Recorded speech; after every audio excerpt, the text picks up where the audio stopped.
uno de los principios que ustedes lo vieron recién y seguramente lo vieron en Derecho Penal Parte General, es que la ley penal tiene que ser estricta.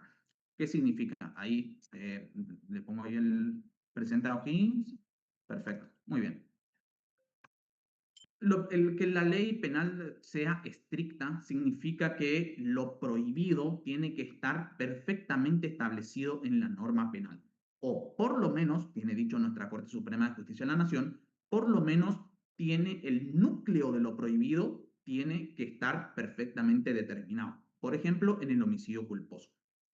Durante mucho tiempo y hasta ahora, el día de hoy, bueno, ahora al final revisamos los ausentes, ¿sí? Para no perder el hilo. Durante mucho tiempo y hasta el día de hoy se sigue discutiendo la constitucionalidad de los delitos culposos. ¿Por qué? Usted, si bien también hay cierta discusión, yo le había dicho ya en la primera clase que todo en el derecho penal está discutido. Si ustedes creen que hay consenso sobre algún tema es porque no han estudiado lo suficiente. Si nosotros analizamos el artículo 79 del Código Penal, que es el homicidio simple, el primer delito que encontramos en el título segundo, van a encontrar que la forma de entender el tipo penal no es del todo difícil. Tiene sus implicancias, tiene su dificultad, que lo vamos a ver a continuación, pero ahora para dar una introducción a este tema, dice el que matare a otro, ¿sí? Nosotros podemos pensar que, bueno, el que matare a otros significa que una persona tiene que quitarle la vida a otra. No hay mucha, o sea, no es muy difícil comprender esa idea, ¿no? Pero después nosotros analizamos el artículo 84 del Código Penal, que habla del homicidio culposo, y dice el que provocare la muerte, y además dice provocare la muerte, y ahí ya tenemos una gran discusión. El que causare la muerte, dice, el que causare la muerte eh, a través de, eh, por imprudencia, impericia, inobservancia, ¿no? De imprudencia, negligencia, impericia e inobservancia de los deberes y reglamentos a su cargo. Entonces, aquí la doctrina se pregunta, bueno, pero ¿y qué es la inobservancia? O sea, ¿qué es la impericia y la imprudencia? ¿Y qué es lo que tendría que ser prudente en ese momento? Principalmente cuando hablamos de la inobservancia de los deberes a su cargo, ¿sí? Aquí se ve más plausible este asunto, ¿no? ¿Qué reglamento tenía que observar la persona al momento de haber realizado la conducta disvaliosa y que causó de forma culposa la muerte de otra, ¿no? Los reglamentos que una persona, o sea, estamos hablando de una conducta peligrosa. El sujeto realizó una conducta peligrosa y al no haber observado los reglamentos a su cargo, causó la muerte a otra persona. Entonces la doctrina se preguntaba, bueno, pero ¿y cuál es ese reglamento? Un reglamento, por ejemplo, el reglamento de administración de trabajo de material explosivo, por ejemplo, tiene cientos de reglamentos, ¿sí? Entonces la doctrina se preguntaba, bueno, pero, o sea, ¿qué es lo prohibido? ¿Qué es lo que el sujeto tenía que hacer en ese momento para no ser reprochado penalmente, ¿no? Entonces, esta discusión llega a la Corte Suprema de Justicia de la Nación y la Corte dijo, siempre y cuando que el núcleo de lo prohibido esté perfectamente establecido en el tipo penal es constitucional. Entonces, ¿cuáles son los reglamentos? O sea, en el homicidio culposo no es que se reprimen conductas, como en el homicidio simple, que dice el que matare. Ahí la conducta típica es el homicidio, el matar, ¿sí? Pero en el homicidio culposo lo que se reprime es la no observancia de un reglamento que generó una conducta disvaliosa, que generó un riesgo prohibido, ¿sí? Y que ese riesgo prohibido se materializó en el resultado muerte. Entonces, no todos los tipos penales van a estar perfectamente detallados cuáles son el tipo penal, pero por lo menos el núcleo de lo prohibido tiene que estar perfectamente establecido. Y ahora sí, volvemos al principio. ¿Qué tiene que ver el bien jurídico protegido con todo esto que estamos hablando? Bien, el bien jurídico protegido es la razón de esa norma prohibida.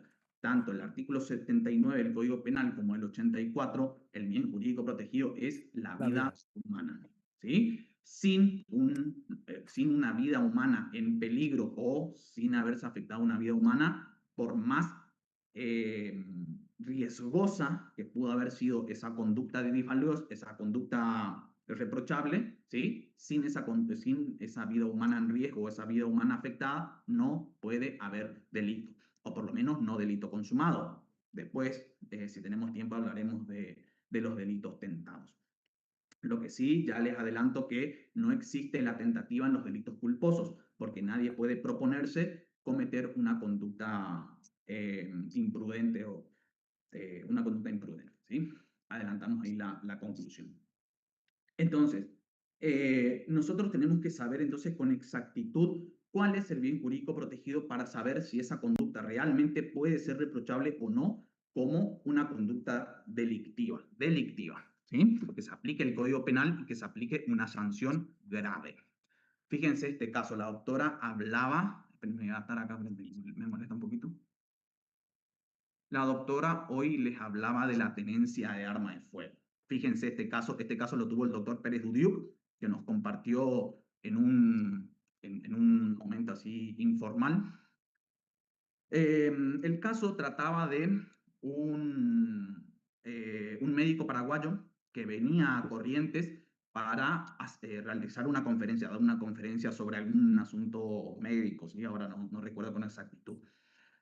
Y le para la policía de Corrientes en la ruta 12, le pide la documentación y cuando el médico abre la guantera de su auto, sale un revólver, ¿sí? Un revólver, ahora no recuerdo el calibre, pues son revólveres comunes, digamos, ¿no?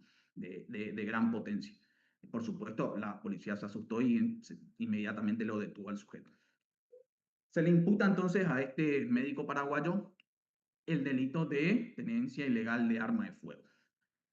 Por supuesto, todos los elementos objetivos del tipo estaban dados, ¿no? El sujeto tenía un arma, estaba cargada, lista para el disparo, y además, o sea, la pericia balística determina que el arma estaba cargada y apta para el disparo, ¿no?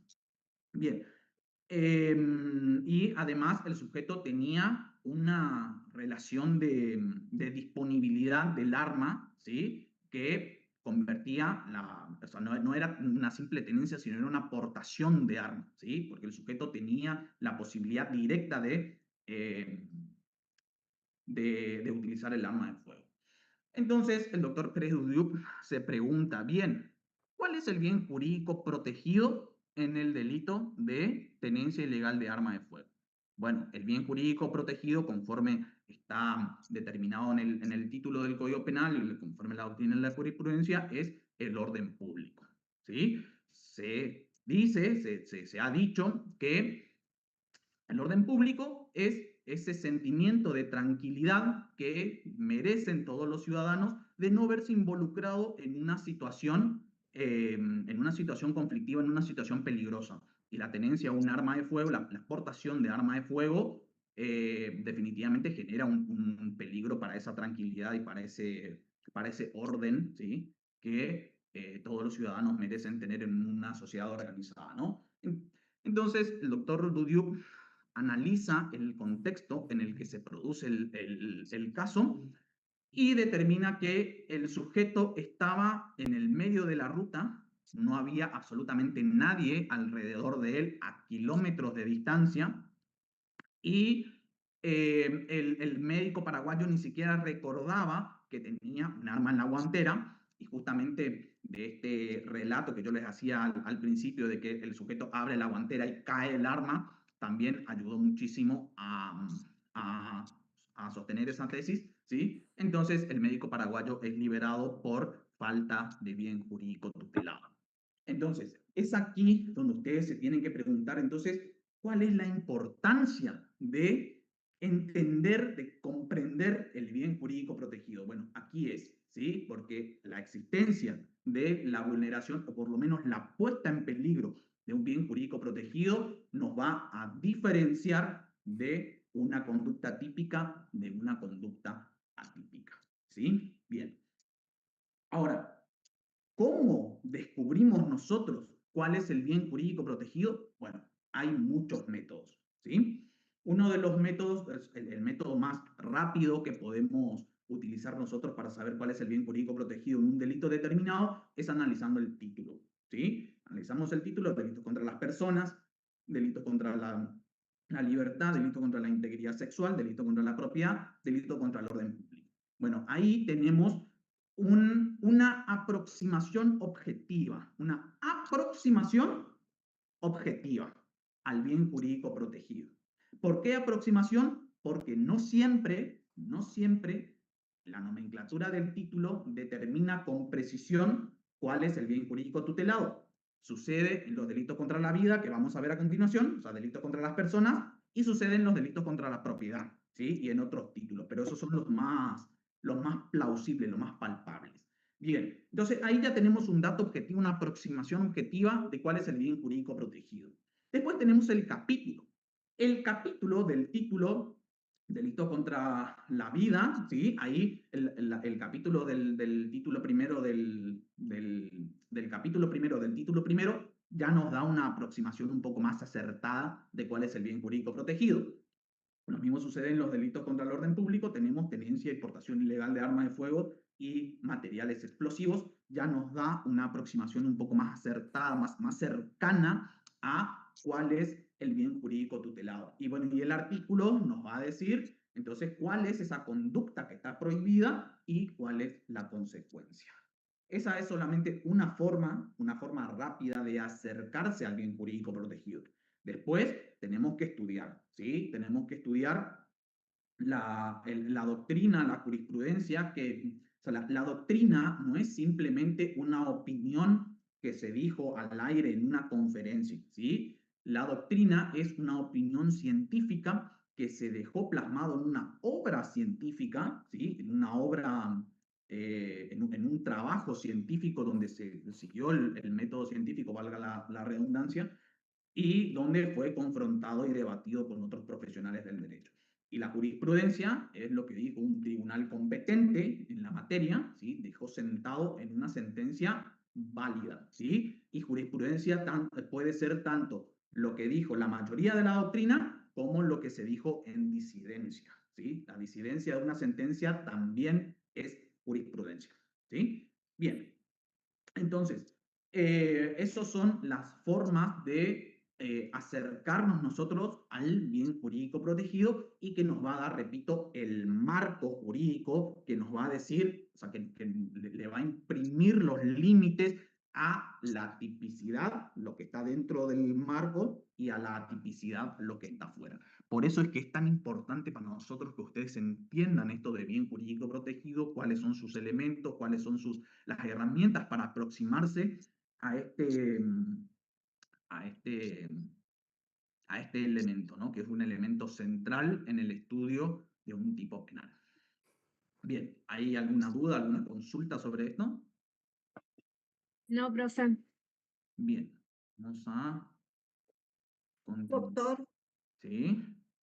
¿y en los preterintencionales ¿Sí? ¿Qué necesitas saber? cuáles son los límites? O sea, el límite es el derecho a la vida, porque recuerden que el homicidio preterintencional requiere como resultado muerte, Ujú. ¿sí? Si no hay una persona humana que estaba con vida y falleció como resultado de la conducta típica, entonces no podemos hablar de un homicidio preterintencional. Fíjense, aquí tengo el Código Penal, lo vamos a repasar solamente para que no quede la duda.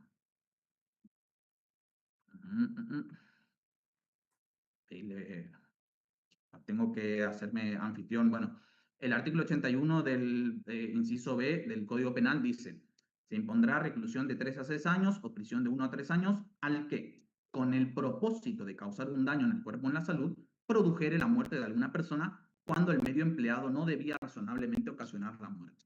Entonces, aquí nosotros vemos de primera mano que lo primero que se necesita es producir la muerte de una persona. ¿Sí? Entonces, si una persona inicia, dice, con el propósito de causar el daño al cuerpo o en la salud, no provoca la muerte de una persona, no podemos hablar de un homicidio preterintencional. Entonces, lo primero que necesitamos saber es el resultado y si ese resultado produjo, o sea, afectó el bien jurídico protegido o por lo menos lo puso en peligro. ¿sí? Si por lo menos lo puso en peligro y fue resultado de una premeditación del sujeto activo, entonces podemos hablar al menos de tentativa de homicidio, ¿sí? Esa es la razón por la cual nosotros tenemos que entender, tenemos que comprender un bien jurídico protegido y cuáles son sus efectos prácticos a la hora de estudiar y de aplicar el derecho penal. Doctor, le hago una Sí. consulta como para llevarlo a un ejemplo. ¿Podría ser, por ejemplo, cuando un padre, cualquiera de ellos fuese, intenta aplicarle un castigo, en este caso sería físico, a uno de sus hijos, con la intención justamente de castigarlo, pero no de quitarle la vida, y que por una acción excesiva le produce la muerte a su hijo? ¿Eso podría ser un homicidio preterintencional? Sí, pero el Pero ya medio está grabado. razonablemente no debía provocar la muerte, Claro, ¿sí? Por ejemplo, o sea, y bueno, y ahí, o sea, lo que pasa es que su ejemplo es tan específico, ¿sí? sí, Que tenemos que ir a estudiar el homicidio preterintencional. Pero, por Doctor, ejemplo, para darle una respuesta así rapidita, sí, sí, ustedes provocarán, bueno, un golpe de puño de un ser humano a otro razonablemente no debería provocar la muerte, sí, ¿sí? Pero ahora pensemos en un varón adulto, ¿sí? Bien alimentados, a un varón adulto promedio, dándole un golpe de puño en el rostro a un niño pequeño. Entonces claro. ahí sí podemos comenzar a pensar en que el medio razonablemente podría provocar la muerte, ¿sí? No quiero detenerme mucho en esto, Perfecto. lo dejamos ahí. bueno, bueno. Bien. ¿Alguna otra pregunta?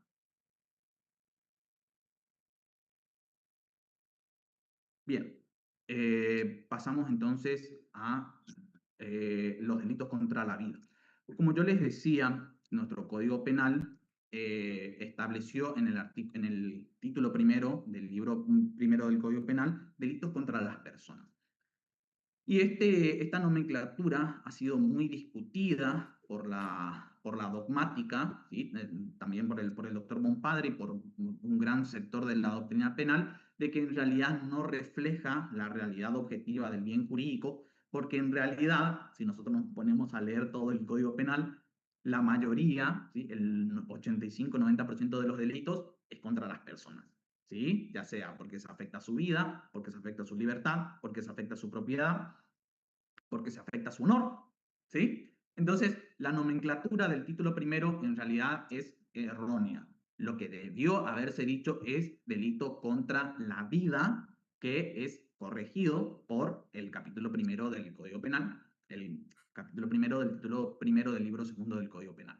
Pero ahí el legislador penal ya perdió precisión, ¿sí? Para determinar, para darnos una aproximación al bien jurídico protegido, ¿sí? Por eso es la importancia que ustedes puedan entender y comprender cómo se extrae un bien jurídico protegido, que tal como le explicó la doctora Torales, el bien jurídico, o sea, en nuestra sociedad organizada, ¿sí? Existen múltiples bienes jurídicos, pero no todos los bienes jurídicos son penalmente tutelables, ¿sí? Solamente van a ser bienes jurídicos penalmente tutelables aquellos que son merecedores, necesitados y capaces de tutela penal, ¿sí? Esto es pregunta de examen, vayan anotando desde ya, ¿sí? Todo esto, saqué el bien jurídico, cuáles son los elementos para considerar a un bien jurídico penalmente protegido, siempre, siempre, siempre pregunta de examen. Y los principios informadores, desde ya. Bien. Merecedores, necesitados y... Necesitados, merecedores y posibles de tutela penal, porque existen muchos bienes jurídicos que no son posibles de tutela penal, ¿sí? Así, por ejemplo, el derecho de un niño de tener contacto con su padre. Es un bien jurídico, ¿no? Todo niño merece tener contacto o por lo menos merece atención de sus padres. El derecho penal no puede obligarle a una persona, a un padre, a una madre, a tener contacto con su hijo, ¿sí? Imagínense el caso de un policía ahí detrás del sujeto y decirle, bueno, ahí, llévala a tu hijo a la hamaca un ratito, 10, 15 veces golpearle ahí.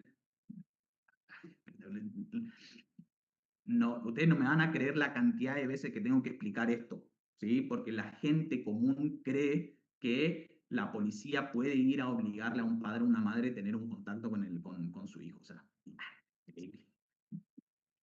Bien.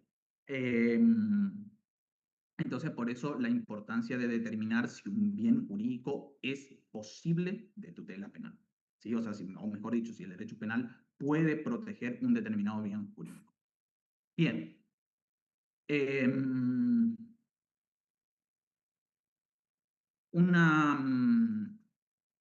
Como les dije entonces, el bien jurídico tutelado, según la mayoría de la doctrina, ¿sí? Esta frase la van a escuchar mucho, porque como les digo, todo en el derecho penal está discutido.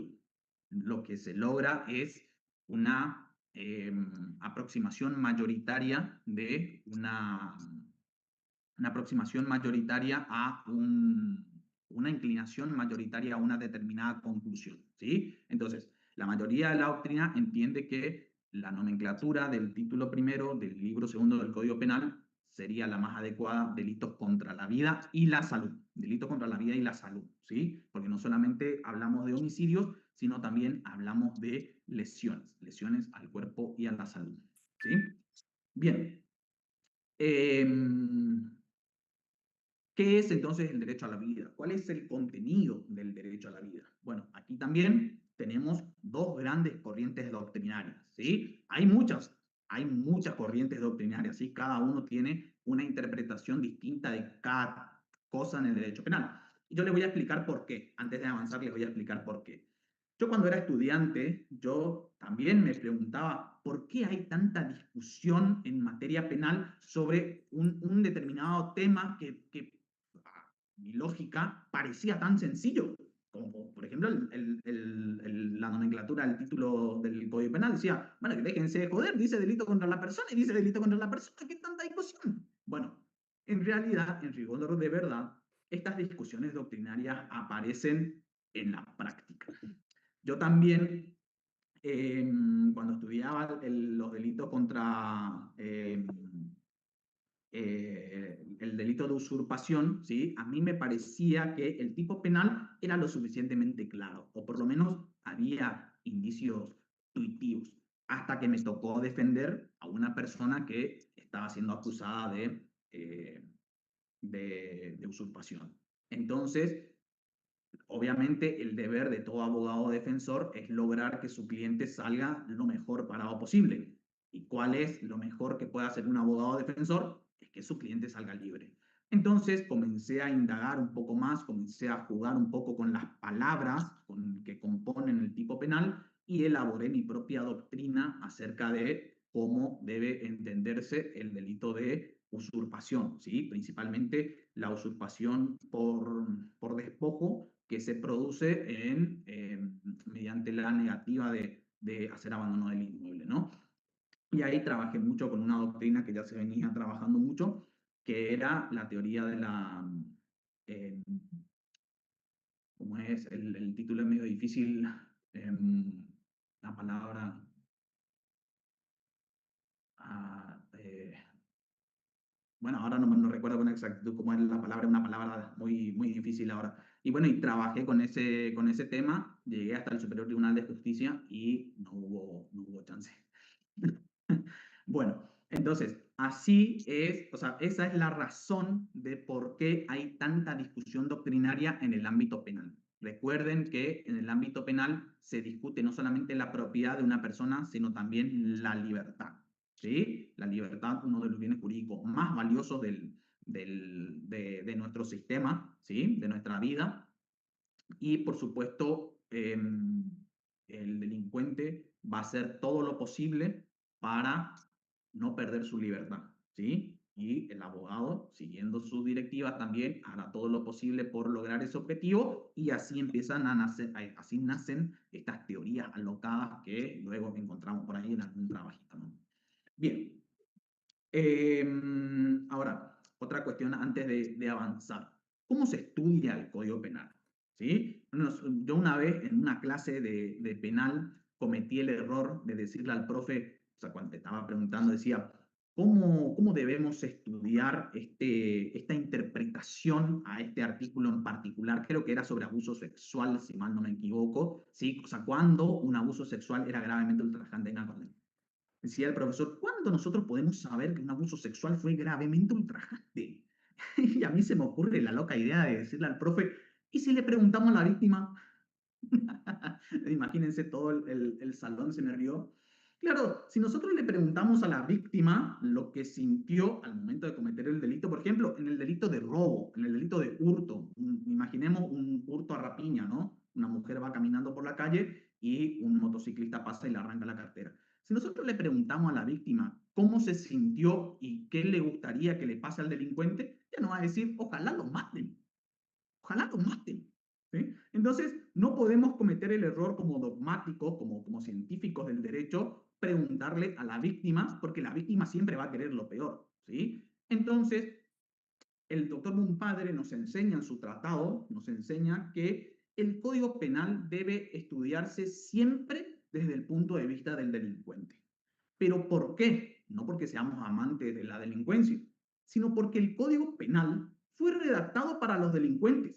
O sea, ¿quién es el que mata? A ver, si alguien me pregunta, ¿quién es el que mata? ¿Quién mata? El homicida. El homicida. ¿Quién roba? El ladrón. El ladrón, ¿sí? Nos roba a la víctima, ¿sí? Nos mata al muerto. Entonces, el Código Penal está redactado para el delincuente, porque el Código Penal ya está presuponiendo, el Código Penal no dice no matarás. El Código Penal dice el que matare. O sea, ya está asumiendo que alguien va a matar. ¿Se entiende? Entonces, el Código Penal está redactado para el delincuente. Entonces, es desde el punto de vista del delincuente que tenemos que analizar el tipo penal.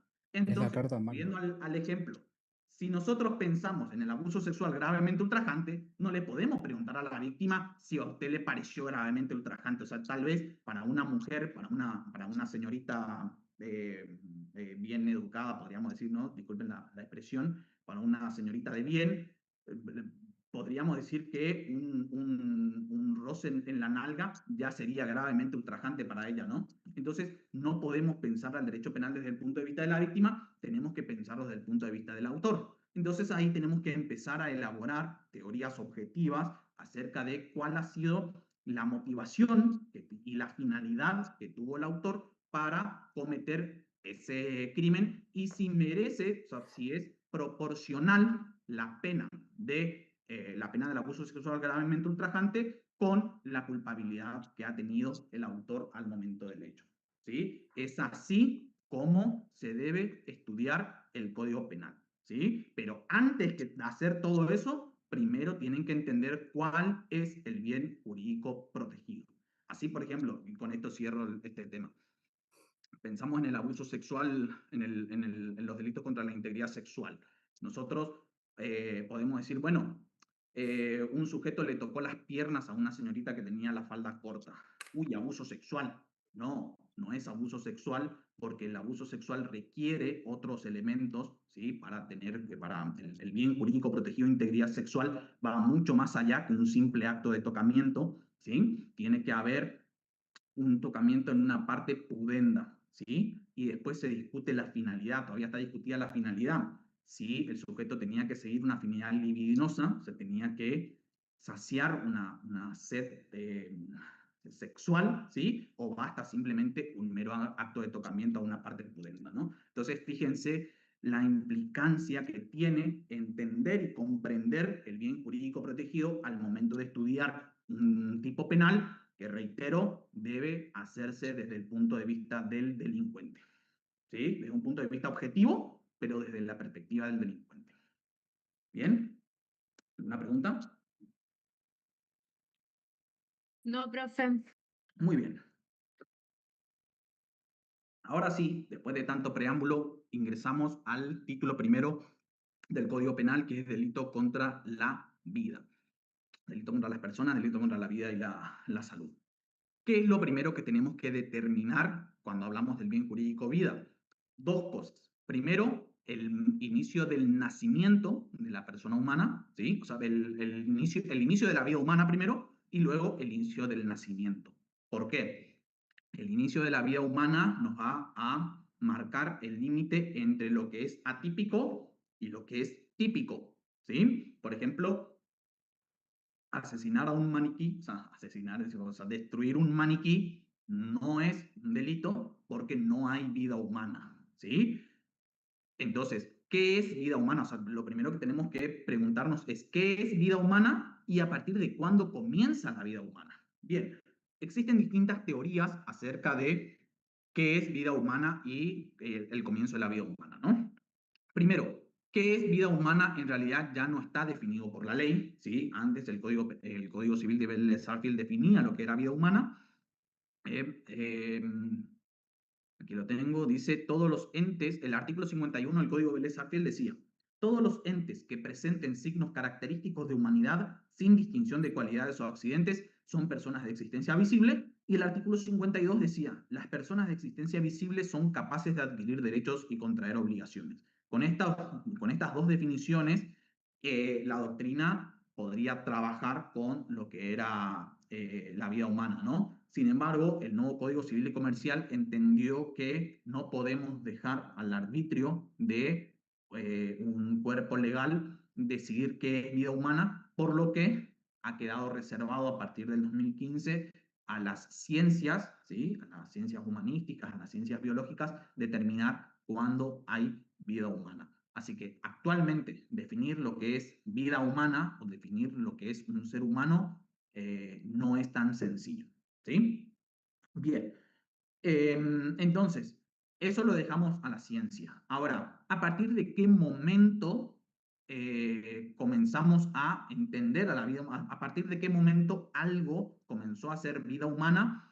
Y a partir de qué momento comienza la protección penal de esa vida humana. Son dos preguntas distintas. Entonces, existen, obviamente, como todo, existen muchas teorías al respecto, pero aquí en esta cátedra, en esta comisión, estudiamos solamente dos: la teoría de la anidación y la teoría de la... ¿cómo es la otra? Fecundación. De la fecundación. La teoría de la fecundación y la teoría de la anidación, ¿sí? Discúlpenme que por ahí me pongo en blanco con los nombres, o sea, soy malísimo con los nombres, por ahí me pongo súper en blanco, no me sale un nombre, ¿sí? Así que discúlpenme ahí. Profe, ¿podría repetir? Tenemos la teoría de la fecundación y la teoría de la anidación, ¿sí? Bien, me pasa con todo tipo de nombres, ¿eh? Principalmente los nombres de las personas, a veces me cuesta un montón. Bien, les decía, aquí nosotros tenemos que distinguir la pregunta, ¿sí? Porque si nos basamos pura y exclusivamente en la ciencia, nosotros podemos decir que el comienzo de la vida humana, o sea, hay vida humana desde el comienzo de la fecundación, cuando el gameto femenino se encuentra con el gameto masculino. Entre ambos forman un nuevo ser, ¿sí? Con características propias, ¿sí? Y con una identidad propia, con un código genético propio. Una vez me preguntaron, ¿cuál es la diferencia entre un óvulo, o sea, ¿cómo se llama? Un huevo cigoto de una célula de la sangre cualquiera, una célula del cuerpo humano cualquiera? Supongamos una mujer. Vemos una mujer que ya ha fecundado su óvulo con el espermatozoide de un varón, ¿no? Y se preguntan, bueno, ¿cuál es la diferencia entre ese huevo cigoto con cualquier otra célula del cuerpo humano? Bueno, la diferencia está en que si nosotros extraemos, por ejemplo, un pedazo de piel de la cara, una gota de sangre del brazo, un pedacito de un pelito del pie y lo analizamos, vamos a encontrar que el código genético es exactamente el mismo, ya sea de la parte de la cara, del cuerpo o del pie, es exactamente el mismo. Pero ahora analizamos el código genético de cualquier parte del cuerpo de la mujer con el código genético de ese huevo cigoto y vamos a ver que no es el mismo, no es el mismo, ¿sí? Entonces ahí encontramos una diferencia tajante entre dos seres humanos distintos, ¿sí? Entonces aquí lo que nosotros tenemos que distinguir es célula humana, que es el huevo cigoto, ya es una célula humana porque tiene un código genético distinto, y célula de humano, que puede ser cualquier célula de parte del cuerpo, ¿sí? Entonces, esta explicación proviene de la ciencia, no es que la diga yo, ¿no? Proviene de la ciencia y entonces podemos saber ya de antemano que estamos en presencia de dos seres humanos diferentes. A partir del momento en que el el gameto femenino, que es el óvulo, se encontró con el gameto masculino, que es el espermatozoide, se creó el huevo cigoto, ya tenemos un ser humano diferente. ¿Sí? Bien, ahora, ustedes se preguntarán, bien, perfecto, ¿a partir de ahí empieza la protección penal? No, ¿sí? La protección penal es otra pregunta. Entonces, ya determinamos que a partir de la fecundación hay vida humana. ¿Sí? Eso no hay discusión porque eso proviene de la ciencia. Nosotros no podemos discutir eso. A partir de la fecundación hay vida humana diferente. Ahora, ¿a partir de cuándo comienza la protección penal de esa vida humana? Esa es otra pregunta. Y esta pregunta cobra relevancia principalmente en las técnicas de fecundación humana asistida.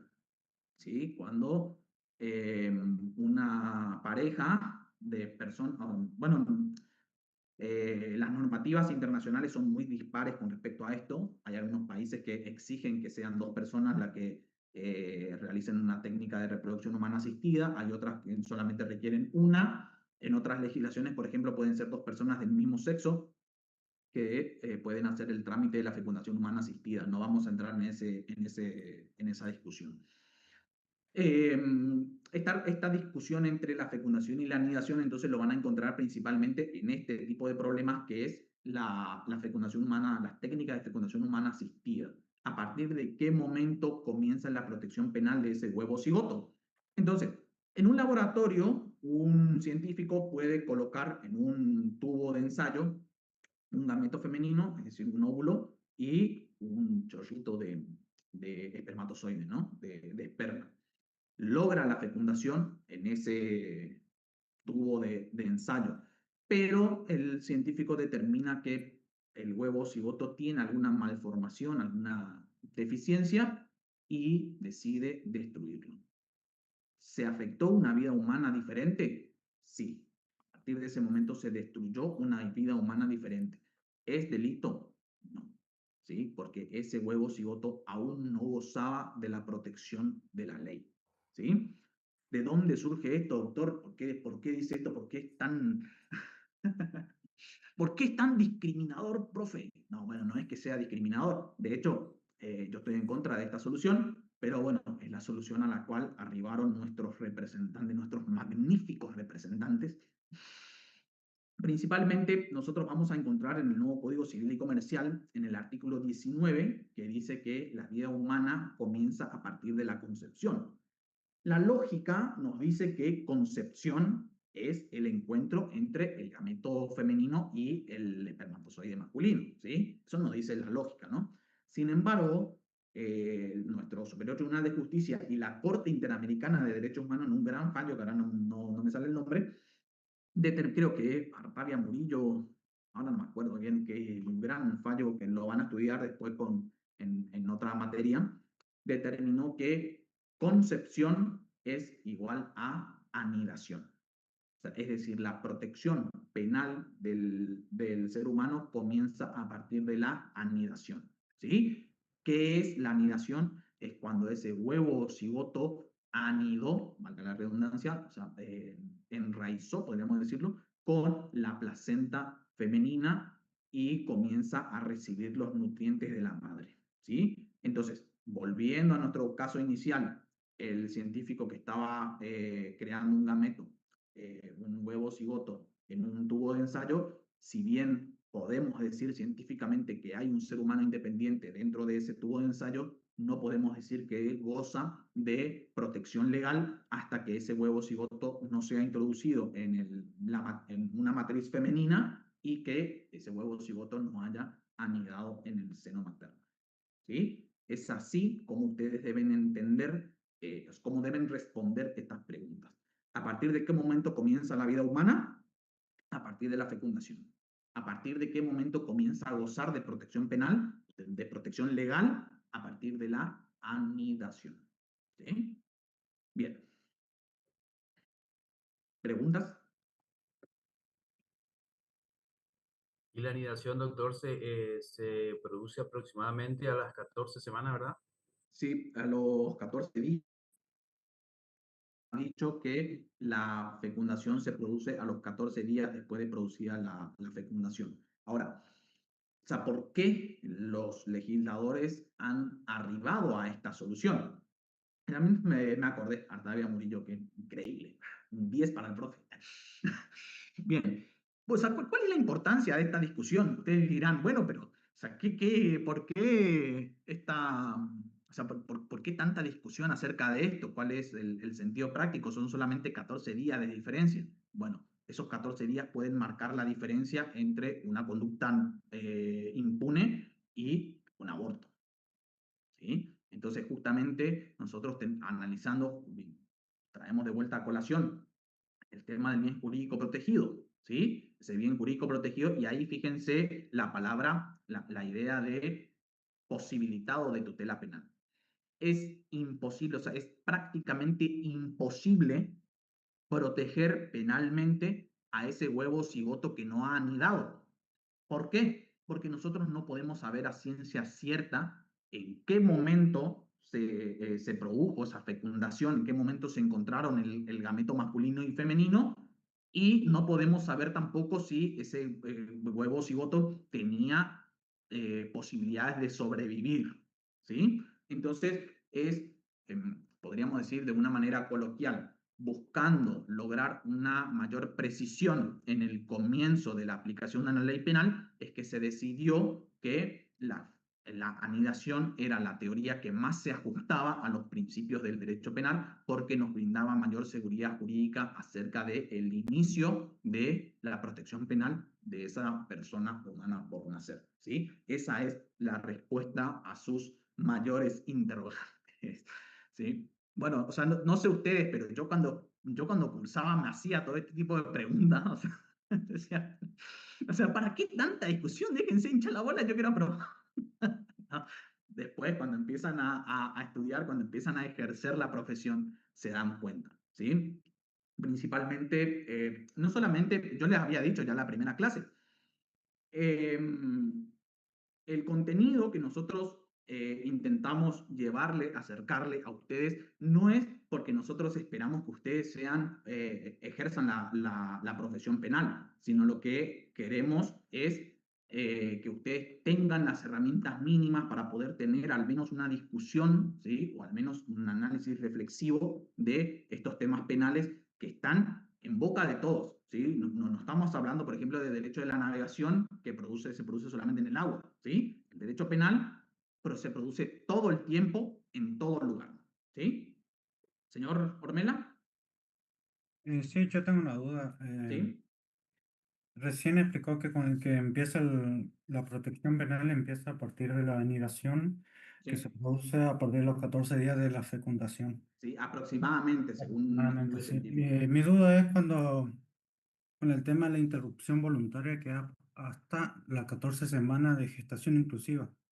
Sí, Ahí no hay una, ¿cómo te puedo decir? Una contradicción, digamos, que esa bueno, interrupción afectaría el bien jurídico protegido que se le da a la vida humana. definitivamente hay una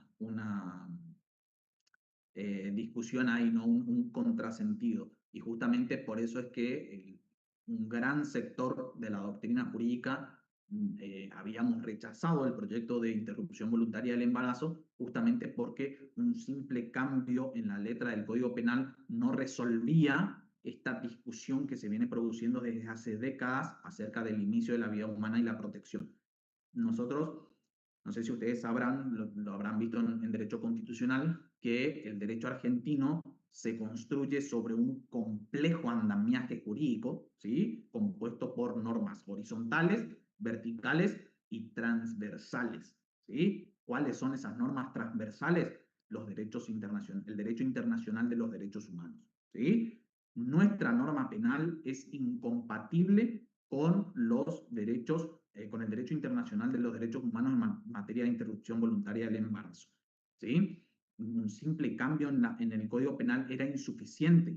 El Estado argentino tenía que denunciar ciertos tratados internacionales de derechos humanos y renunciar, ¿sí? A ciertas protecciones, a ciertas obligaciones asumidas por el Estado para poder justificar y sostener la interrupción voluntaria del embarazo. Eso no se hizo. Los tribunales argentinos de todo el país, alineados con un interés, porque todo esto fue movido por un interés económico, nuestros tribunales argentinos convalidaron la aberración, para nosotros la interrupción voluntaria del embarazo es una aberración jurídica porque no puede sostenerse por sí sola. Entonces necesitaron de la ayuda de nuestros queridísimos jueces que se venden por 2 pesos para poder sostener una aberración como esta. Ya lo dijo Pilar Campos, ya lo dijo en su momento, la Constitución Nacional no es el resultado de un conjunto de ideas o un conjunto de saberes, filosóficos, sino la Constitución Nacional es un instrumento de poder, ¿sí? La Constitución Nacional funciona para algunos y no para otros, dependiendo del grado de poder que tengan. Así, básicamente. Cortito. Bien, ¿alguien más levantó la mano? Profesor, ¿se me escucha bien? ¿Quién más levantó la mano? Una señorita. Vi que levantó la mano. Bueno, Hola. ¿alguna pregunta más sobre esto? Se le escucha muy bajo a la compañera. Yo ni le escucho, ¿no? Bueno, no sé si la señorita quiere escribir en el chat, pero yo realmente ni la escucho. O sea, Pérez Carmen Griselda decía la protección penal sería para el embrión. Sí, claro, para el embrión que ha anidado en el seno materno, no para el embrión preimplantatorio. Muy bien. Sí, o sea, bueno, aquí la señorita O'Higgins preguntaba si vivimos en una sociedad tan dinámica que los derechos y sus protecciones cambian constantemente, como fue el caso del adulterio, como en la reforma del delito de aborto. Sí, exactamente. Pero el del adulterio fue un poco más profundo, ¿sí? Porque en realidad el delito del adulterio era profundamente machista, ¿sí? Porque el delito de adulterio funcionaba solamente para los hombres, no para las mujeres, ¿sí? O sea, se decía, inclusive, se decía de que el homicidio, cuando el hombre encontraba a su esposa en injusto concubito con otro hombre, inclusive se le atenuaba la pena del homicidio, tanto de su esposa como la del pata de lana, ¿sí? Pero sin embargo no funcionaba a la inversa. Si la mujer encontraba a su marido con otra mujer en ilegítimo yacimiento, no se le aplicaba la misma agravante. Lo mismo sucedía con el adulterio. Inclusive había otra cosa aún más asquerosa, por suerte a mí no me tocó vivir, que fue, tiene su nombre, ahora no me sale, soy malísimo con los nombres, la posibilidad de evitar la sanción penal del abusador si se casaba con su víctima. Era tremendo, o sea, ustedes lo piensan ahora, conforme el sistema de valores que tenemos ahora, y es una locura. Entonces, el fundamento del adulterio es muy diferente al fundamento del aborto, ¿sí? Por ejemplo, nosotros ahora tenemos tratados internacionales de derechos humanos que protegen a las mujeres, que resaltan esta igualdad entre varones y mujeres, y por supuesto mantener un delito de adulterio en un contexto como este, en un complejo andamiaje, o sea, sostener el delito de adulterio en este complejo andamiaje jurídico que es el derecho argentino es insostenible, ¿sí? Bueno, y lo mismo pues, sucede con el aborto, pero bueno, el lobby abortista tenía más poder. Bien, ¿alguna otra pregunta? Bien. La consulta, entonces, sería que la protección penal a partir, como usted dijo, de la implantación. Vida humana a partir de la fecundación. Protección penal de la vida humana a partir de la anidación. Claro, la protección penal tiene que ver entonces con la posibilidad de que se pueda desarrollar ese embrión, digamos. Bueno, en realidad no es tan así. Hay un trabajo de, ¿cómo se llama? Un gran jurista. Ahora yo le voy a buscar el nombre, el nombre del jurista porque es muy interesante, que el comentario al Código Civil y Comercial. Lo voy buscando mientras hablo con ustedes. Este civilista argentino reconocido, que creo que falleció hace poco, eh, analiza el artículo 19 de la Constitución Nacional y analiza justamente la jurisprudencia que sustentó la teoría de la anidación y rechaza de forma categórica esta idea de esta idea de que el embrión tiene que tener una esperanza de vida, ¿no? O sea, tiene que tener serias posibilidades de poder desarrollarse. A mí también me parece un poco mezquina esta conclusión, principalmente porque podemos traerla a colación en otras situaciones, como ser, por ejemplo, la eutanasia. Ya lo vamos a ver ya lo vamos a ver a continuación. Pero bueno, no es tan así. Ahora no estoy encontrando, les voy a buscar después, porque además buscando me pierdo un poquito.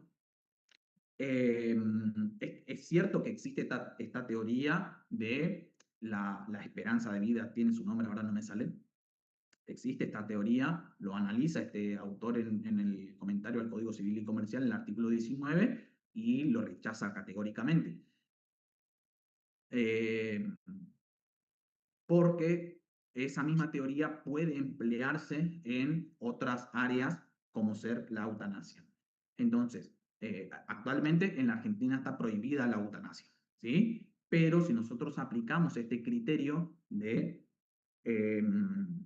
quitarle protección penal a la vida humana porque carece de esperanza de vida, ¿sí? Solamente para darle un nombre, después les prometo que les voy a buscar y les voy a compartir después en el WhatsApp. Si nosotros aplicamos esta teoría a la eutanasia, entonces tranquilamente podríamos decir que una persona tendría dispensada la posibilidad de asesinar a otra porque la esperanza de vida de esa persona estaba reducida. Y aquí un ejemplo que habían puesto unos profes de Penal 1, habían colocado en un examen que, bueno, después un amigo me hizo llegar, y el caso era el siguiente. Un sujeto estaba transitando a alta velocidad por la ruta, ¿sí? Tiene un accidente grave, ¿sí? Y recibió heridas gravísimas. Logra salir del vehículo arrastrándose, ¿sí? Pero luego un estudio posterior determinó que ese sujeto no había chances de salvar a ese sujeto. Le quedaba muy poco tiempo de vida por las heridas que tenía y por la sangre que había perdido. En ese momento aparece otro sujeto en su vehículo, ve el siniestro, se detiene, baja a ayudarlo, pero descubre que el accidentado era un enemigo de él, ¿sí? Un sujeto que le debía dinero, supongamos, ¿no? Que si le provocaba la muerte, su deuda quedaba saldada. Entonces el sujeto no quería esperar al desenlace fatal, que era inminente, ¿sí? Entonces trae un arma y finalmente le provoca un disparo en la cabeza. La pregunta es que obviamente le provoca la muerte. La pregunta es, ¿hay homicidio en este caso? Bueno, la respuesta es sí, porque a pesar de haber tenido un estudio científico que avaló con posterioridad que esa vida humana se iba a extinguir en cualquier momento y no había posibilidad de salvarla, sí el sujeto cometió el delito de homicidio porque todavía seguíamos teniendo vida humana independiente y no existe ninguna razón para restarle valor jurídico a esa vida que se estaba extinguiendo, ¿sí? Bueno, imagínense esta idea de la teoría de la esperanza de vida aplicado a este caso o aplicado a los casos de eutanasia, donde el médico sabe de antemano que ese paciente inevitablemente va a fallecer y para ahorrarle ese sufrimiento le provoca la muerte, ¿sí? Es terrible, o sea, ustedes podrán decir, bueno, hay que estar del lado del paciente, sí, por supuesto, hay que estar del lado del paciente, pero imagínense si empezamos a traspolar esa idea a otros casos. Fíjense este otro caso que creo que no fue en Argentina, pero fíjense este caso porque es una locura, a mí me voló la cabeza. Una madre que ya estaba alcanzando cierta edad de vejez, porque había tenido a su hijo ya con una edad avanzada, eh, su hijo había nacido con algunos problemas de desarrollo, ¿no? Entonces la madre, que veía que ya no encontraba fuerzas para poder seguir ayudando a su hijo, decide matarlo porque no le encontraba futuro. O sea, imagínense esa teoría, o sea, imagínense si empezamos a traspolar esa teoría del desarrollo, de la esperanza de vida a otros aspectos de las relaciones humanas, es monstruoso. Entonces, por eso hay que tener mucho cuidado con las doctrinas que se desarrollan, justamente porque podrían llegar a malinterpretarse y empezar a esparcirse a otras situaciones que los encontramos evidentemente injustas, ¿no? Por eso nosotros estábamos en contra de la reforma a la interrupción voluntaria del embarazo y estamos en contra también de la incorporación de la eutanasia a nuestro sistema argentino, ¿no? Porque es un avance peligroso de estas teorías acerca de la esperanza de vida y demás, ¿no? Bien, eso ya queda en manos de ustedes.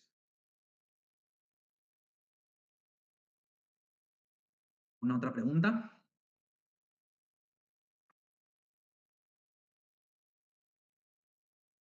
Bien. Doctor, Sí. su razonamiento no está imbuido de una cuestión religiosa. No, no, porque principalmente me baso en como yo les había dicho recién, cuando estábamos hablando de la interrupción voluntaria del embarazo, nosotros hablamos de que el derecho argentino se erige sobre un complejo andamiaje jurídico. Si nosotros queremos validar una postura, si nosotros queremos sostener válidamente una postura de interrupción voluntaria del embarazo, tenemos que denunciar esos tratados internacionales, ¿sí? Cambiemos todos o sea, por lo menos, si vamos a ser injustos, seamos coherentes. ¿Sí? Si vamos a ser injustos, por lo menos seamos coherentes. Vamos a decir, bueno, a partir de ahora, nuestro sistema jurídico ya no protege la vida, ¿sí? O protege la vida cuando se nos encanta cuando se nos flota el barco, ¿sí? Entonces vamos a denunciar todos los tratados internacionales, los cuales la Argentina se obligó a lo largo de 3, 4 décadas, ¿sí? Y vamos a empezar a implementar todas estas teorías de que la vida humana se protege en ciertos aspectos y no en otros. ¿Sí? Entonces, si vamos a ser injustos, por lo menos seamos coherentes. Nosotros discutimos eso, que el legislador argentino no es coherente y además está movido por un interés económico importante, ¿sí? Porque siempre detrás de estas reformas, siempre hay un lobby que hace presión a los legisladores, ¿sí? Lo vamos a ver después cuando veamos el delito de abigeato, el lobby que hubo en torno a la reforma de los delitos campestres. ¿Alguna otra pregunta?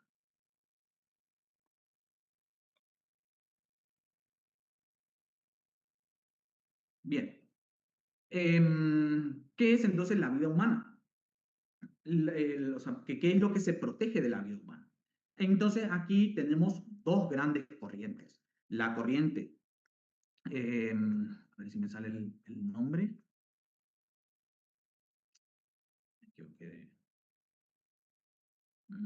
Un criterio biológico fisiológico y un criterio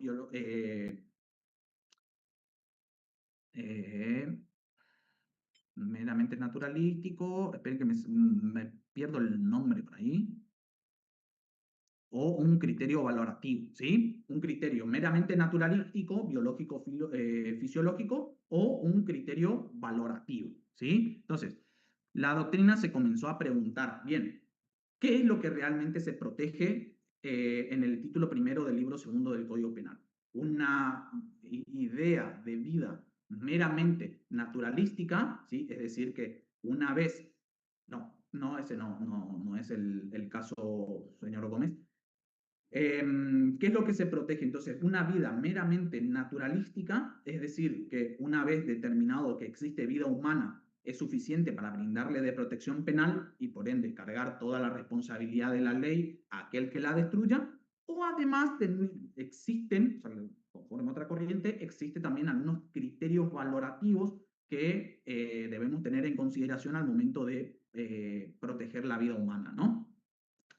Y el doctor Bumpadre hace un análisis muy interesante del aspecto, pero nuevamente hay que tener mucho cuidado con estas ideas que podrían llevarnos a soluciones injustas, ¿no? Lo que sucede es que el legislador penal se ha decantado por un sistema valorativo. O sea, el doctor Bumpadre está de acuerdo, detalla a continuación con precisión en su tratado de que para el doctor Monpadre la vida no debe estar desprovista de valores, ¿sí? Él dice en una frase, la vida hay que entenderla como una intención de vivirla, ¿sí?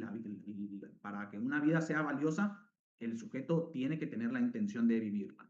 No es, no digo que esté mal, sino que hay que tener cuidado con estas teorías, ¿no? Y por desgracia, el legislador penal se ha decantado por esta teoría biológico-normativa, biológico-valorativa, cuando estableció en el Código Penal determinados valores a la vida humana. Así, por ejemplo, la vida humana en formación, luego de que logró la anidación hasta antes del nacimiento, tiene un valor y luego cuando nace tiene otro valor.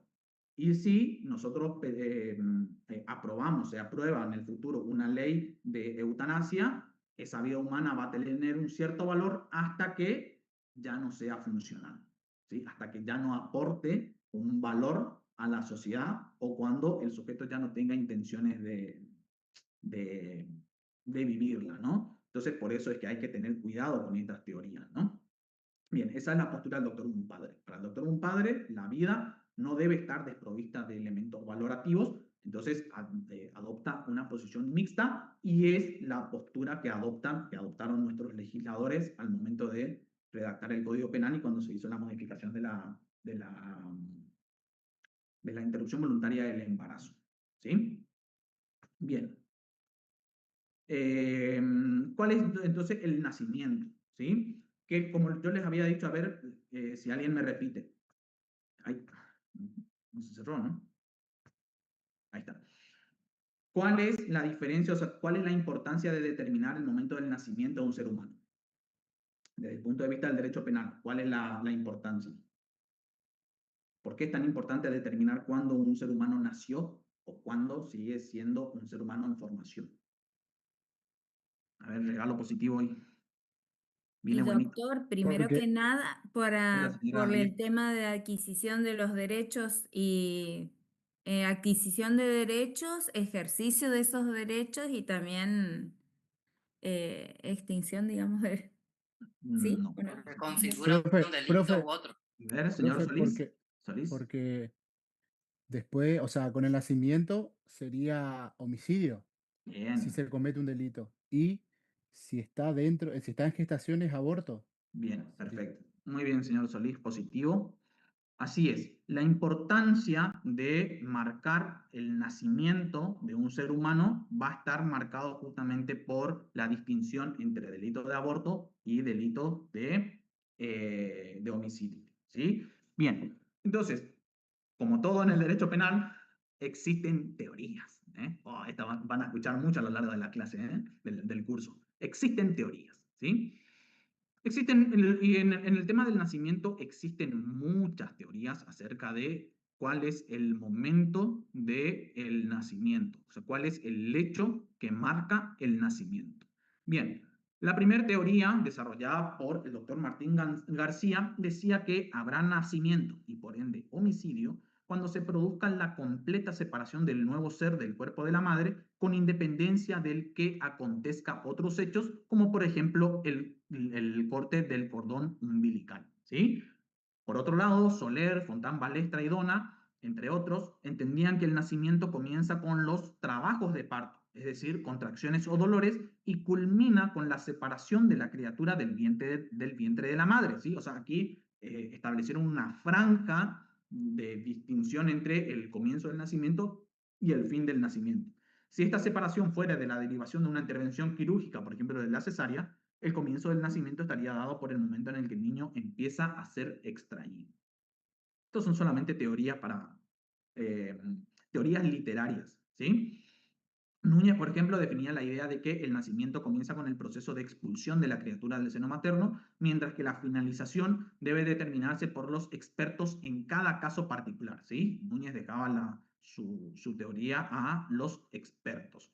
Una teoría que me gusta mucho, que fue desarrollada por Quintero Ripolés, Cobo del Rosal Blasco, entre otros, dice que cuando el nacimiento se da cuando existen la separación completa del feto del claustro materno como condición de la vida independiente y se sostiene a través de la respiración pulmonar autónoma. Es una teoría que a mí, bueno, a mí particularmente me gusta mucho, principalmente porque existen prácticas en el arte de la medicina, que es, por ejemplo, que se le golpea, es solamente una, ¿cómo es que se dice? Un mito de que golpean al bebé para que llore, justamente porque con el llanto fortalecen los pulmones del niño nacido, ¿no? Entonces, solamente por esa cuestión es que me gusta mucho esta postura. O sea, para mí, vida humana independiente hay desde el momento de que el niño comienza la respiración autónoma. Para un padre, sin embargo, y esto es lo que importa, esto es lo que ustedes tienen que saber y lo que tienen que volcar en el examen, para el doctor Mumpadre, el comienzo del nacimiento se produce en el preciso momento en el que se inicia el proceso de expulsión de la criatura del seno materno, configurando este instante el límite mínimo en el que tiene inicio la vida humana independiente, mientras que el límite superior quedará fijado en el momento de la separación total del cuerpo de la madre, con independencia de cualquier otra exigencia ulterior, como por ejemplo el corte del cordón umbilical o la respiración autónoma. Es solo a partir de ese instante en el que el ser humano adquiere vida independiente. Otra postura muy interesante también, que también me gusta mucho, es cuando la persona, o sea, la persona por nacer puede ser atacada directamente, ¿sí? Por ejemplo, o sea, si el autor tuvo que pasar primero por la madre para agredir al bebé, estamos en presencia de un aborto. Y si el sujeto pudo agredir directamente al bebé sin agredir a la madre, estamos en presencia de un homicidio. También una teoría muy interesante que también me gusta mucho. Hubo un caso hace muchos años ya, en un país escandinavo, donde estaban teniendo un parto difícil, ¿sí? Parece que la mujer no había dilatado lo suficiente para poder expulsar al niño por la vía ordinaria. Ay, perdón, me salió eso. Y entonces la partera, o sea, el niño estaba saliendo de cabeza. Entonces la partera no tiene mejor idea que sujetar al bebé por la cabeza y ejerce una pequeña presión y decapita al bebé, ¿no? Entonces, la pregunta aquí es, ¿qué hubo? ¿Hubo homicidio o hubo aborto? A ver, los quiero escuchar. ¿Qué les parece a ustedes? Sí, por lo menos para compartir así un poquito, para que no sea solamente una clase de ida. No importa si son respuestas erróneas, ¿eh? O sea, eso también es muy De- importante. Aquí depende, a nosotros no nos molesta que den respuestas erróneas, porque si ustedes responden, aunque sea de forma errónea, a nosotros nos da la idea, la sensación de que ustedes están estudiando y que han comenzado un proceso de reflexión, un proceso de análisis. Lo que sí nos molesta por ahí es que digan cualquier cosa, ¿sí? Y algunas veces podemos calificar de forma negativa. Así que por eso, antes de participar, por lo menos analicen un poco el caso y después, bueno, si dan una respuesta errónea, no hay ningún problema, lo corregimos aquí en clase. Y según la teoría del doctor Bompadre, sería aborto, doctor, porque dice que el proceso se inicia con el comienzo del nacimiento, con el comienzo de la expulsión de la criatura del seno materno, configurando ese límite mínimo de inicio de la vida. Sí, pero ¿y el límite máximo? El límite máximo dice que es ¿Acaso la separación completa? completa.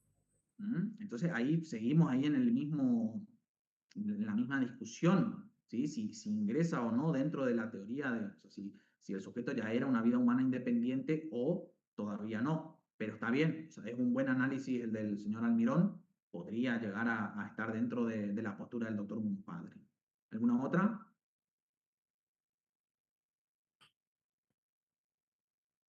Para mí sería homicidio culposo. O sea, sí, o sea, homicidio, aborto, claro, sí, pero ¿por Homicidio. qué? Porque, o sea, ya había comenzado el proceso de parto por cuestiones biológicas, bueno, se Sí, pero ¿y requería en la base a qué asistencia. teoría? O sea, En la teoría de un padre que dice acá, proceso de expulsión de la criatura del seno materno, confirmando al instante el límite mínimo en que tiene el inicio de vida humana. Bien, Después viene, entonces para usted, que el límite mínimo ya estaría marcando el nacimiento del ser humano sí, y con las por ende el contracciones. inicio del homicidio. Y sí, sí, sí, dice homicidio, Bien, exactamente. bien, bien, bien. A ver, uno más. En mi caso, doctor, tengo ciertas dudas, digamos, porque por ahí, o sea, determinar si existe una respiración autónoma en este caso, del feto, si no llegó realmente a darse la expulsión, porque primero hay que determinar si tenía vida en el momento ese que se produjo, digamos, este incidente, porque eso va a determinar de alguna manera si hubo o no, qué delito hubo, o si hubo un delito. Ahí estaría, porque si supongamos que estaba muerto y era un nonato, entonces no hay realmente un delito ahí, porque no se puede hacer Bien. un crimen Bueno, de eso. muy interesante el análisis, pero bueno, estábamos presuponiendo que el niño por nacer estaba vivo, ¿sí? Pero bueno, está interesante igual el aporte. A ver, uno más.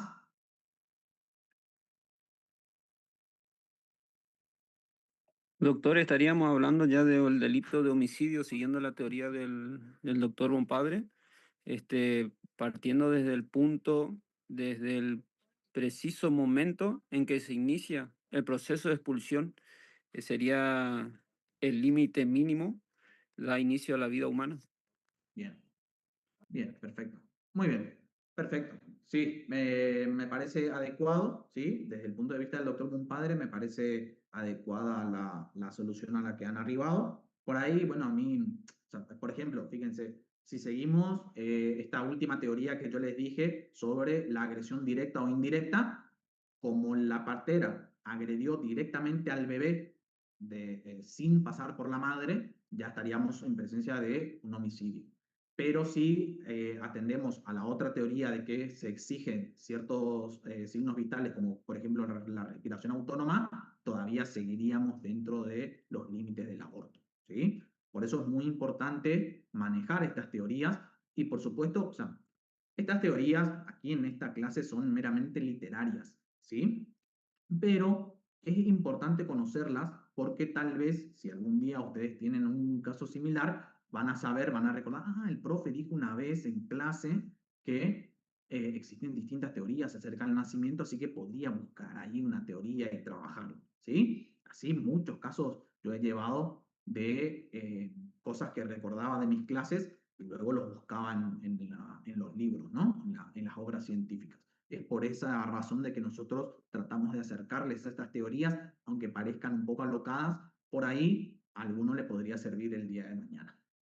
Muy bien. Y por último terminamos con la muerte, ¿sí? ¿Por qué es importante determinar la muerte de la persona? A ver, regalo positivo.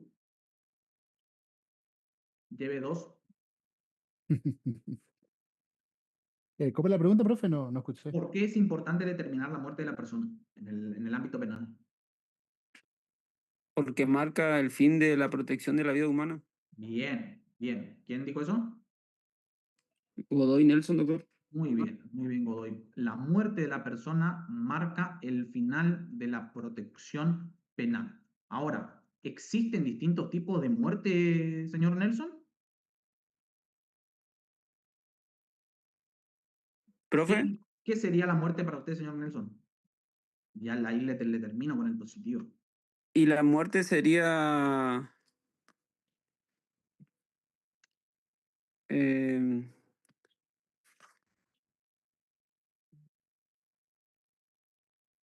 Complejo. Vieron que hablamos no, tanto de o sea, muerte. no encuentro el término exacto para Está determinar bien, está La bien. muerte la natural. definición, digamos. Bien, o sea, eso era lo que yo estaba esperando, que me diga que existe muerte cerebral y muerte Claro. congénita, ¿sí? Pero igual está bien Godoy.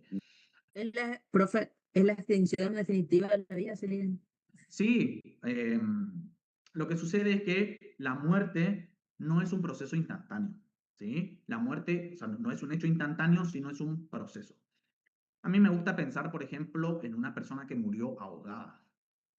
No sé si ustedes sabrán que, o sea, ustedes nunca se preguntaron por qué cuando una persona mantiene la respiración empieza a sentirse incómoda, empieza a generarse un malestar. ¿Alguna vez alguien se preguntó eso?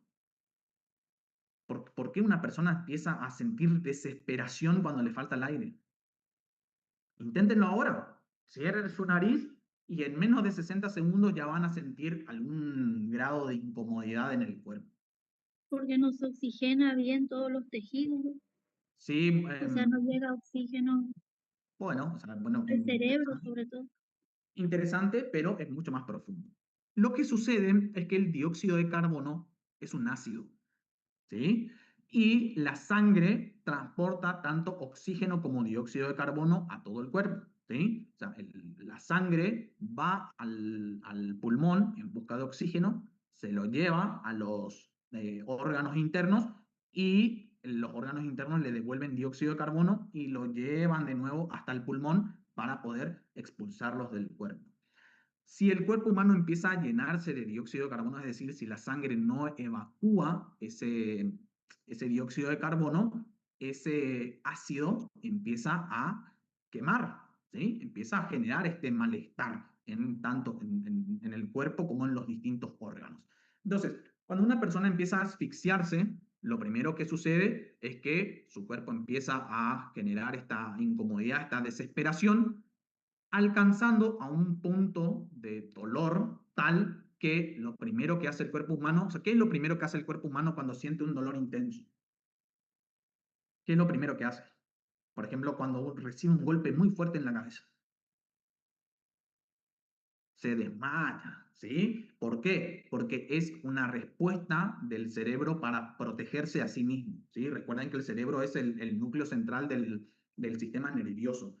Cuando todo el sistema nervioso empieza a sentir un fuerte dolor, o sea, cuando empieza a recibir mucha estimulación, el cerebro se apaga justamente para autoprotegerse. Lo mismo sucede cuando una persona se está ahogando. Ese dolor intenso que empieza a sufrir por la falta de oxígeno y por la acumulación de dióxido de carbono en el cuerpo hace que el sistema nervioso empiece a recibir una gran cantidad de estimulación que hace que la mente humana se apague, ¿sí? Y ahí el ser humano entra en un estado de inconsciencia. Todavía no muere, ¿sí? Por eso es que si a una persona se la saca del agua en un estado inconsciente, todavía puede realizarse ciertas maniobras de reanimación y extraer el líquido de los pulmones y que vuelva a funcionar su sistema respiratorio. Bien, entonces, una vez que el ser humano que se está ahogando entra en un estado de inconsciencia, la muerte no es automática. Empieza, o sea, si este estado de falta de respiración, de falta de oxígeno, se mantiene en el tiempo, los órganos empiezan a morir de forma paulatina, porque cada órgano tiene una tolerancia mayor al otro, ¿sí? Por ejemplo, el cerebro humano puede durar entre 5 a 10 minutos sin oxígeno, ¿sí? Hay otros casos, bueno, pero o sea, hay casos donde una persona estuvo muerta 45 minutos, pero era porque se le seguía oxigenando el cuerpo, ¿no? Pero cada órgano tiene una distinta tolerancia al daño, digamos, ¿no? Al daño en sentido genérico. Entonces empiezan a morir, por ejemplo, los pulmones, después el hígado, solamente para dar un ejemplo, ¿no? Los pulmones, el hígado, los riñones, ¿sí? El corazón, etc. Y así se va extinguiendo la vida de forma paulatina, ¿sí? Entonces la muerte no es un proceso, un hecho instantáneo, sino es un proceso. Entonces, hay veces que se le salva a una persona, o sea, le salvan la vida a una persona, pero algunos de sus órganos murieron, ¿sí? Y entonces después tiene que acudir, por ejemplo, al trasplante, ¿sí? Bien, así por ejemplo sucede en la hipotermia. Bueno, no quiero ahogarlos con esto, ¿sí? Para establecer la determinación legal de la muerte se utilizarían Bien. criterios médicos, ¿no? Como por ejemplo verificar la ¿Por qué ausencia de se me la... adelantan? ¿Por qué se me adelantan? Ya vamos a llegar a eso. Perdón. Bien. Bien, entonces, la determinación de la muerte de una persona ha variado muchísimo a lo largo de la historia. Por ejemplo, en una clase de filosofía me contaba el profesor que en la antigua Roma lo que se hacía era gritar el nombre de la persona desmayada, de la persona convaleciente, del paciente, ¿sí? Se gritaba 3 veces su nombre a viva voz. Si no respondía en ninguna de esas 3 veces, se la declaraba muerta. O sea, ¿se imaginan? O sea, es una locura. Fulano de tal, fulano de tal, fulano de tal, este está muerto. Me encanta. Perdón mi expresión, pero realmente en ese momento a mí me dio mucha gracia, pero bueno, no es gracioso. De hecho, era tan frecuente darle sepultura a una persona que realmente no estaba muerta, que se implementó un sistema de colocar una campana en el ataúd para determinar si la persona despertaba después de 3, 4 días, podía tocar la campana y ahí, claro, sí, y ahí lo desenterraban, digamos, ¿no? De ahí surge la famosa frase salvado por la campana, ¿sí? Después empezaron a utilizarse otros métodos, como por ejemplo la determinación de la respiración. Bueno, si el sujeto no respiraba durante un determinado tiempo, esa persona estaba muerta, ¿sí? Después, cuando la ciencia médica empezó a avanzar, empezó a utilizarse el sistema de escuchar los latidos del corazón con el estetoscopio, ¿sí? Y si no determinaban, tomar el pulso de la muñeca, ¿no? O del cuello.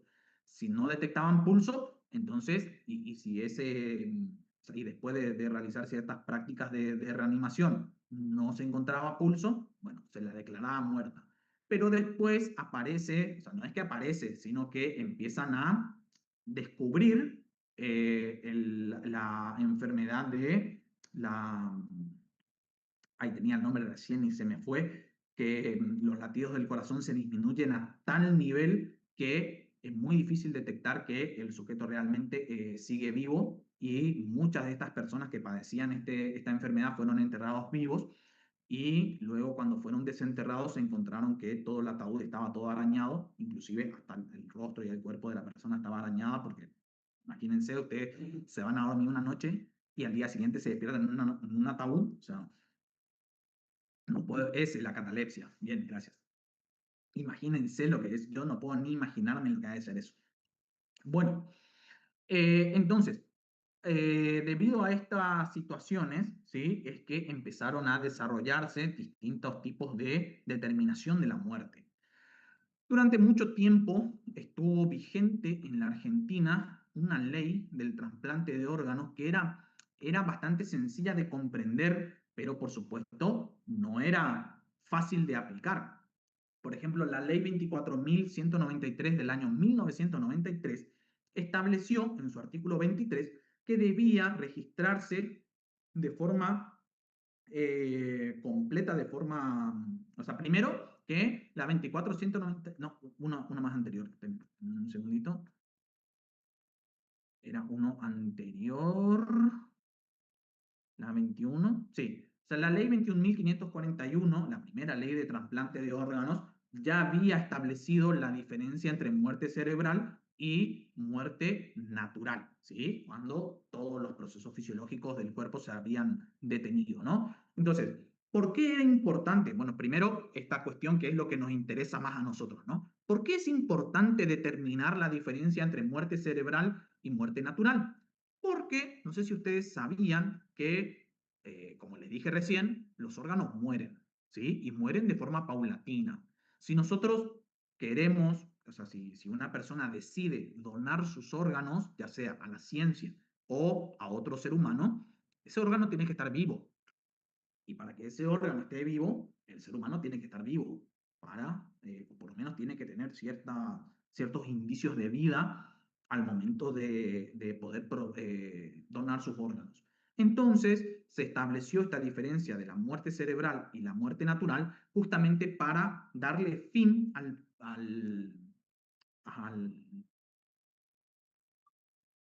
para darle fin a la protección penal de la vida humana y poder extraer sus órganos en vida, ¿sí? Porque, o sea, sé que parece monstruoso lo que voy a decir recién, pero, o sea, para que un ser humano pueda donar órganos, hay que matarlo, ¿sí? Entonces, justamente la ley de ablación de órganos lo que hizo fue establecer, primero se pensó como una forma de justificación, ¿sí? Una causa de justificación. El médico que mataba a un ser humano para lograr la donación de sus órganos, su conducta estaba justificada, ¿sí? Por la aplicación de la ley de trasplante de órganos. Pero esto parecía muy monstruoso, entonces empezó la moderna doctrina empezó a establecer que en realidad darle muerte a una persona que ya había sido declarada muerta por muerte cerebral es atípica, porque justamente la ley lo que estableció no fue un permiso para matar, sino que determinó el fin de la protección penal de la vida humana. ¿Sí? Entonces, actualmente, matar a un ser humano que todavía tenías algunos rasgos, algunos indicios de vida, actualmente es atípico porque ese ser humano ya no gozaba de protección penal. Ahora, ¿a partir de qué momento? Bien, la ley 24.000, o sea, primero la ley 21.541 traía una serie de indicaciones que eran muy vagas, muy imprecisas, fue reemplazado por la ley 24.193 del año 1993, que en el artículo 23 decía: el fallecimiento de una persona se considera tal cuando se verifiquen de modo acumulativo los siguientes signos que deben persistir ininterrumpida por 6 horas después de su constatación conjunta. Primero, ausencia irreversible de respuesta cerebral con pérdida absoluta de conciencia, ausencia de respiración espontánea, ausencia de reflejos cefálicos y constatación de pupilas fijas no reactivas, inactividad encefálica corroborada por medios técnicos y o instrumentales de acuerdo a las diversas situaciones clínicas, cuya nómina será periódicamente actualizada por el Ministerio, bla, bla. Y la verificación de los signos referidos en el inciso D no será necesario en el caso de que el paro cardiorrespiratorio total e irreversible. ¿Sí? Y después el 24 decía que los efectos del artículo anterior, la certificación del fallecimiento deberá ser suscrita por 2 médicos, entre los que figurará por lo menos un neurólogo o neurocirujano, etc. ¿Sí? Bien, ¿por qué yo les leo esta norma? Esta norma ha sido derogada. ¿Por qué? Porque nos va a dar un indicio, ¿sí? Porque no vamos a estudiar la normativa actual, ¿sí? Porque es extraordinariamente técnica y extraordinariamente extensa. Entonces, yo le doy estas pautas a ustedes para que se den cuenta de lo difícil que es actualmente determinar la muerte de una persona. La muerte de una persona es un hecho de la realidad, pero el concepto de muerte es un concepto netamente jurídico, ¿sí? Y eso tienen que recordarlo porque suele ser pregunta de examen. Actualmente, en la República Argentina, el concepto de muerte es un concepto netamente jurídico. Es la ley la que determina cuándo un ser humano está muerto y por ende cuándo termina la protección penal a esa vida humana, ¿sí? Actualmente, desde el año 2018, rige la ley 27.457 que establece lisa y llanamente que el fallecimiento de una persona podrá certificarse tras la confirmación del cese irreversible de las funciones circulatorias o encefálicas y ambos deben reconocerse mediante un examen clínico adecuado tras un periodo adecuado de observación. ¿Cuál es ese